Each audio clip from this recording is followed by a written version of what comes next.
en cette journée du 8 janvier 2024, journée quand même historique, parce que l'année débute fort avec la chute d'un poids lourd du régime algérien, en l'occurrence M. Walid Zine Benchir, l'homme qui dirigeait d'une main de fer la police algérienne depuis mars 2021 jusqu'à aujourd'hui, le 8 janvier 2024. Durant 2 ans pratiquement, Zine Benchir a réussi à devenir l'un des poids lourds du régime algérien, le bras armé du clan Tebboune. La police, la DGSN est devenue une machine infernale. Le budget le plus élevé depuis de l'indépendance du pays lui sera accordé cette année, 3,6 milliards de dollars.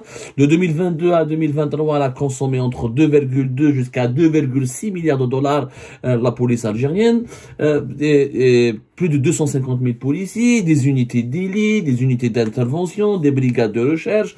La police algérienne on lui a accordé beaucoup de pouvoir à l'époque de Tebboune. Elle est devenue une institution qui compte beaucoup plus que les services secrets ou que la gendarmerie nationale. Sarahatan, de 2021 à 2024, ça fait 3 ans, pas 2 ans, pardonnez-moi, 3 ans de règne de M. Benchir. La police algérienne a fait de l'ombre au service secret, a fait de l'ombre à la gendarmerie nationale. Et pourtant, ce monsieur, Farid Zine Benchir, qui vient d'être limogé, je peux vous assurer, Ajma, qu'il n'aurait jamais dû être patron de la police. Parce que ce monsieur, Ajma, c'est ce que nous allons vous révéler aujourd'hui, est impliqué dans des relations très troublante, très suspecte, très controversée, très douteuse avec des entités étrangères et avec des officiers du renseignement extérieur de certaines puissances avec lesquelles l'Algérie n'entretient non seulement aucune relation amicale, mais contre lesquelles elle se dit pleinement engagée dans une lutte pour stopper leur influence dans le monde arabe et musulman là sur le continent africain. Farid Zine Benchir, le patron de la police algérienne, qui a été limogé aujourd'hui, le 8 janvier 2024. Le matin, il a été remplacé, à midi, il a été remplacé définitivement par le nouveau patron de la police algérienne, Adel Badawi, dont on dit qu'il sera, Ali Badawi plutôt, dont on dit qu'il sera probablement intérimaire le temps que une autre figure ou là une autre personnalité beaucoup plus importante devrait être nommée à la tête de la DGSN bien avant la tenue l'organisation des élections présidentielles de 2024. Mais en tout cas, pour le moment, c'est Ali Badawi. À 14h et quelques, je dis bien à 14h et quelques, Farid Zine Benchir a été placé sous ISTN, sous interdiction de sortie du territoire national, parce que les autorités algériennes ne veulent surtout pas que ce bonhomme, que ce personnage ne puisse penser éventuellement à s'évader, à fuir, et il emmènera avec lui tous les secrets qu'il détient sur le fonctionnement du régime algérien. Durant ces 3 dernières années, encore une fois, il a joué un rôle très important. Très important, notamment auprès du clan Tebboune et auprès de certains de ses conseillers, où il est devenu le bras armé du régime. La police, c'est elle qui s'est occupée de stopper le Hirak, de réprimer le Hirak, d'enquêter sur les opposants, d'enquêter sur les journalistes, d'empêcher toute forme de contestation pacifique, de verrouiller toutes les libertés publiques. Elle était le principal instrument de répression massive des libertés publiques et individuelles et des activités de l'opposition algérienne. Ni les services secrets, ni la gendarmerie nationale. Mais à l'ISTN ou ce qui va se passer avec monsieur Farid Zine Benchir, on en parlera demain. Algérie Part avait, subhanallah, au mois de janvier 2023, une année, pile poil, jour pour jour, nous avions fait des grosses révélations sur Benchir. Patron de la police algérienne, sa fortune à l'étranger en France, ses acquisitions de restaurants, bar-restaurants à Malakoff dans 92, l'un des départements les plus chics de la région parisienne, comment il a obtenu son titre de séjour, son mariage blanc et ses relations controversées avec l'État français où il a été l'un de leurs collaborateurs attitrés. On s'était arrêté là à ce moment-là parce qu'on nous avait contacté pour nous dire que tant que Algérie Part continue d'enquêter sur M. Walid Zine Benchir, le président de la République Abdelmadjid Tebboune ne va jamais décider de le limoger pour ne pas vous offrir cette gloire que pourrait vous attribuer l'opinion publique, puisque les gens vont dire c'est grâce à Algérie Part qu'un personnage puissant du régime algérien a été exécuté. Nous avons donc levé le frein à la main et nous avions même transmis des informations hyper secrètes et confidentielles, pour ne pas dire scandaleuses, sur l'implication de M. Farid Zine Benchir dans des affaires on va dire, d'intelligence avec des représentants de puissances étrangères hyper dangereuse pour les intérêts de l'Algérie, notamment sa sécurité nationale. Et on nous a promis qu'une enquête allait être ouverte. Et donc une enquête certainement a été ouverte. Mais en tout cas, Farid Zinedine Benchir n'est pas tombé à cause des informations qu'Algérie part, en tout cas, pas partiellement, oui, je pense qu'il était on l'a déjà dit, qu'il était qu'il était dans le viseur, dans le collimateur, depuis les révélations d'Algérie part. Il a été exclu des réunions du Haut Conseil de sécurité. Ensuite, il a été réintégré à partir de septembre 2023. Ensuite, il y a eu une période de flottement. Novembre, octobre, il était annoncé partant. Septembre, on avait annoncé son départ. Ça n'a pas été acté. Tout le monde avait compris que Farid Zinedine Benchir était protégé en haut lieu, au niveau du palais présidentiel d'El Monadia, et qu'on n'avait pas envie de le lâcher. Il y avait donc l'affaire du jeune Haraga Doran, qui à son corps défendant va dévoiler les grands dysfonctionnements et les défaillances terrifiantes de la police algérienne, de la DGSN, sous l'égide de Farid Zinedine Benchir. Arrestation de 10 fonctionnaires de la police et de 10 responsables de la police aux frontières, leur placement en détention, et là c'était la goutte d'eau qui a fait déborder le vase. Même les protecteurs de Farid Zinedine Benchir au niveau du palais présidentiel de Monadia ne pouvaient plus le protéger, ne pouvaient plus se permettre de se porter garant et pour lui assurer une survie. Là, Tebboune était obligé de le limoger. Troisième incident, troisième scandale international, parce que le monde entier a parlé de cette affaire, notamment la presse française. L'Algérie est devenue le seul pays au monde où en une année et demie, des jeunes haragas arrivent à s'introduire clandestinement, de la façon la plus troublante et la plus normale aussi, avec une facilité déconcertante, au sein des parties les plus sensibles des avions d'Air Algérie. Si c'était des éléments de groupes terroristes, on aurait pu assister. Alhamdoulilah, ce n'était pas le cas, mais si c'était des terroristes, ou là des gens fous, ou là des criminels, on aurait pu assister à des attentats qui auraient pu coûter la vie à des centaines de morts. L'État algérien discrédité, humilié, la police algérienne ridiculisée, incapable de combler ses défaillances, le limogeage de M. Farid Zinedine Benchir était donc inévitable. Mais, ce monsieur n'aurait jamais dû être nommé. Si les services de sécurité, notamment les services secrets algériens, avaient fait réellement leur travail, avaient planché sur le parcours et le passé de M. Farid Zinedine Benchir, ils auraient bloqué sa nomination parce que sa nomination en soi, en mars 2021 à la tête de la police algérienne, était constitutive d'une violation de la souveraineté nationale. Pourquoi? Eh bien, je vous apprends, Lyon Mejma'a, qu'en 2009, M. Farid Zinedine Benchir était l'un des collaborateurs de l'un des personnages les plus importants du renseignement, tenez-vous bien, du renseignement israélien. Oui, l'Algérien Farid Zinedine Benchir, en 2009, il était l'un des collaborateurs d'un monsieur très influent en Israël et qui était l'un des personnages les plus importants des services secrets israéliens et du Conseil national de sécurité en Israël. Il s'agit de monsieur Ariel Merari. Ariel Merari. Qui est-il, Ariel Merari? Ben là, qu'en Algérie, il n'est pas du tout connu. En Israël, c'est une véritable star. Officiellement, publiquement, c'est un professeur d'université. C'est un professeur d'université. Il enseigne à l'université de Tel Aviv en Israël. Et c'est un spécialiste de la criminologie et un spécialiste de la lutte contre du terrorisme et de la criminalité. Or, ce n'est pas ça réellement son activité. Parce que M. Ariel Merari est en réalité un personnage hyper influent au sein des services secrets israéliens de 2002 à 2009, de 2002 à 2009 jusqu'à l'année où il a collaboré, où il a rencontré, où il a échangé avec M. Farid Zinedine Benchir ici en France, et je vais vous dire où exactement, comme ça les services secrets algériens pourront aller obtenir l'information. Ils peuvent confirmer ou la infirmer. On a les documents et tout ça. Ne vous inquiétez pas, ça c'est une première émission. Il y aura une deuxième émission avec un montage. Vous allez voir la photo de M. Ariel Merari, les photos de M. Benchir, le document qui prouve qu'ils avaient siégé, qu'ils avaient collaboré dans le même organisme soi-disant scientifique, mais qui n'avait que de scientifique que de nom, puisqu'il regroupait que des responsables sécuritaires et du renseignement. Et comme par hasard, l'Algérie avait, je sais pas comment, en Algérie, personne n'avait découvert que M. Farid Zinedine Benchir participait à des rencontres régulières ici en France, à Paris notamment, avec des responsables de renseignement américains et israéliens. Pour le côté Lyon, pour les révélations d'aujourd'hui, on parle le côté israélien. Mais M. Ariel Merari, de 2002 à 2009, كان في الكونسيل ناسيونال دو سيكوريتي israélien. Le Conseil national de sécurité israélien, c'est un organisme sécuritaire hypersensible qui regroupe le Mossad, le Shin Bet, l'armée israélienne, Tzahal. D'ailleurs, c'est cet organisme qui gère et qui supervise l'agression contre la population de Gaza et contre la bande de Gaza et qui ordonne les crimes commis contre la population de Gaza. Mais bon, en Algérie, officiellement, je vous rappelle qu'il est totalement interdit aux fonctionnaires de l'État, non seulement aux fonctionnaires et aux responsables de l'État, il aurait totalement interdit d'entrer en contact ou là de nourrir un contact avec des ressortissants israéliens. C'est des responsables. Et pour les citoyens algériens, ils n'ont pas le droit d'aller en Israël, de voyager en Israël. Ça, ils n'ont pas le droit. C'est un droit qu'il aurait refusé.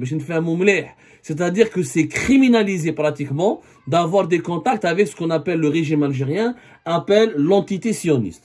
Mais quand tu es fonctionnaire de la police algérienne, quand tu es responsable de la police algérienne et que tu entres en contact avec des responsables des services secrets israéliens, là c'est plus grave. Là c'est une parce que Ariel Mirari, quand il rencontre un responsable algérien de la police algérienne, vous devinez bien qu'il y a de fortes possibilités qu'Ariel Mirari utilise les méthodes du renseignement pour tirer des informations à M. Farizeddine Benchir, pour l'enrouler, pour l'embrigader, pour l'utiliser. Ce ne sont pas des enfants de cœur. Alors, sous coupe d'universitaire, M. Ariel Mirari était responsable au niveau de 2002 à 2009 au niveau du Conseil national de sécurité en Israël des études scientifiques sur le profil des terroristes. C'était lui le spécialiste, c'était lui qui formait les services secrets israéliens à assimiler, à analyser les profils des terroristes.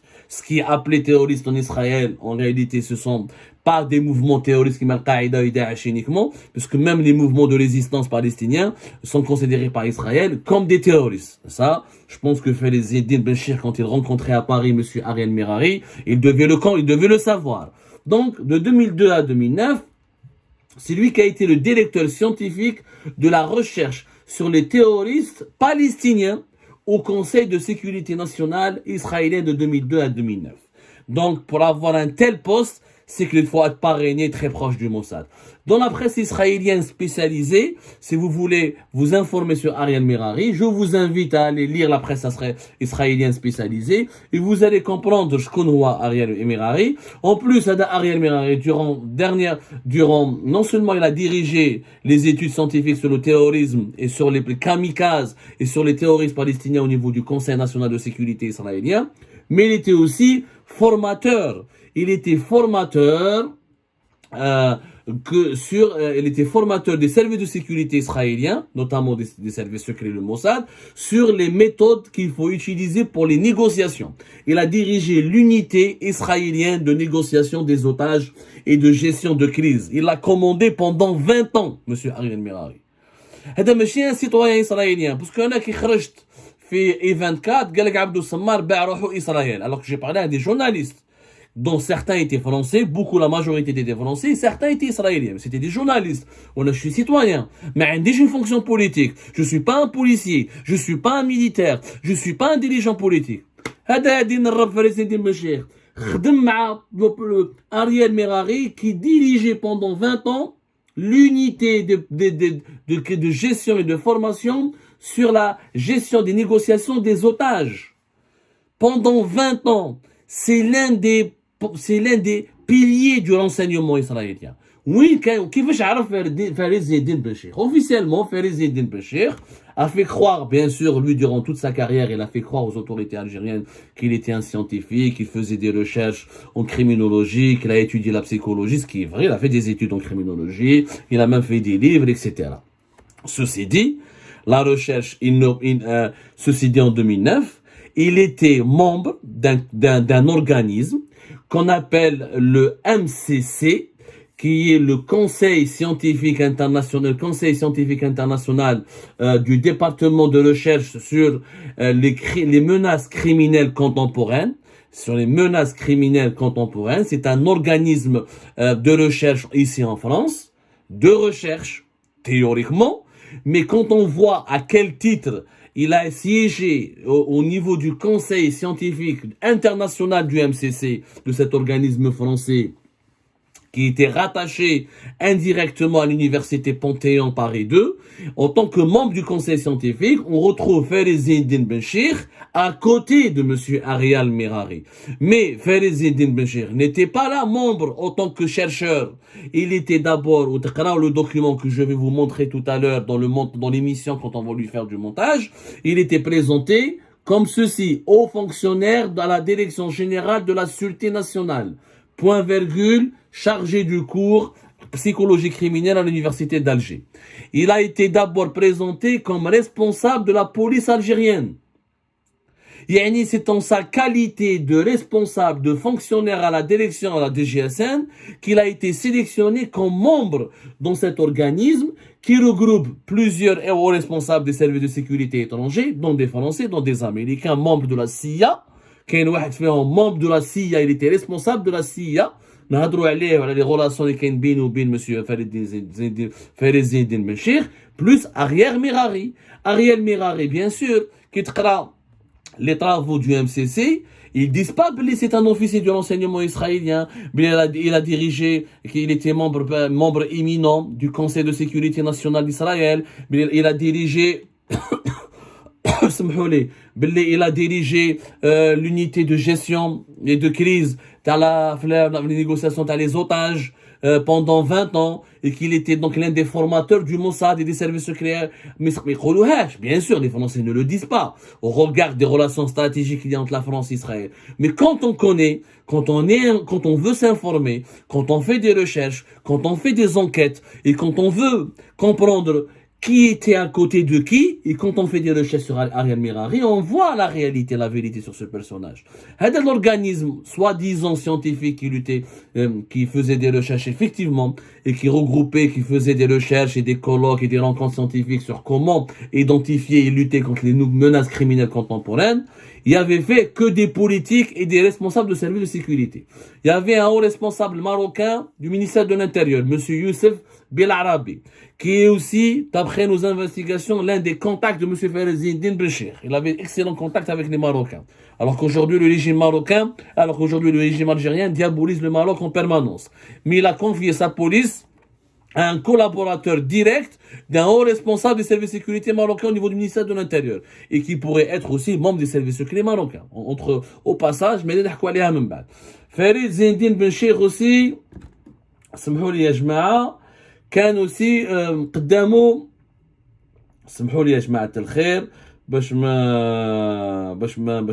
ما تخلطناش, كان قدامه ذانيك un ex-procureur américain qu'on appelle Michel Genelin. Plusieurs Américains, attendez, des responsables de certaines fondations anglaises, mais qui sont très liées au service de sécurité en Angleterre. Voilà le responsable, je suis en train, attendez-moi. Alors, on retrouve un responsable d'un service de sécurité américain aussi, qui fait partie ça s'appelle la California Gang Investigator Association. La liste, elle est longue, la liste des contacts et des personnalités du renseignement. Voilà, monsieur Denis Plushinsky, ancien membre du bureau du renseignement et des analyses des menaces du département d'État américain. C'est un bureau qui regroupe le bureau renseignement, analyse des menaces. Il regroupe plusieurs représentants des services de sécurité, des services secrets américains, dont la CIA et dans le FBI. C'est-à-dire que Farizeddine Benchir, il a utilisé sa qualité et sa fonction de responsable de la police algérienne. À l'époque, il était toujours, en 2009, il commençait à avoir une carrière intéressante parce qu'il commençait à monter en grade, pour s'associer, pour participer à des réunions permanentes avec des anciens responsables des services secrets étrangers, notamment américains, ou des hauts responsables très influents des services secrets israéliens, comme monsieur Ariel Mirari.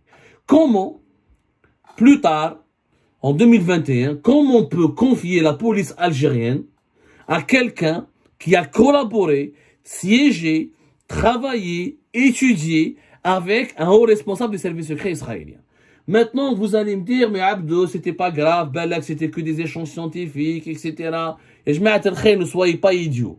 Dans le monde d'aujourd'hui, les services de renseignement, il n'y a pas que des échanges sans intention. Vous pensez qu'un responsable des services israéliens va venir à Paris, travailler jusqu'à des études scientifiques, quand il rencontre un Algérien ou un Marocain, il n'essaie pas de le draguer, il n'essaie pas de le séduire, connaissant comment les Israéliens travaillent, comment ils veulent obtenir des informations sur les Arabes, les États arabes, et comment ils veulent séduire les États arabes, et comment ils veulent infiltrer les États arabes. Mais ce qui est surprenant, ce qui est suspect, c'est que M. Farezdine Mechir, à partir de 2015, il va faire un mariage blanc pour obtenir les papiers. Il les a obtenus en utilisant, on va l'expliquer plus tard, un cabinet d'avocats très prestigieux fait Paris. Ça qui lui coûte des milliers d'euros. Ensuite, il a investi de l'argent pour acheter un restaurant-hôtel à Paris.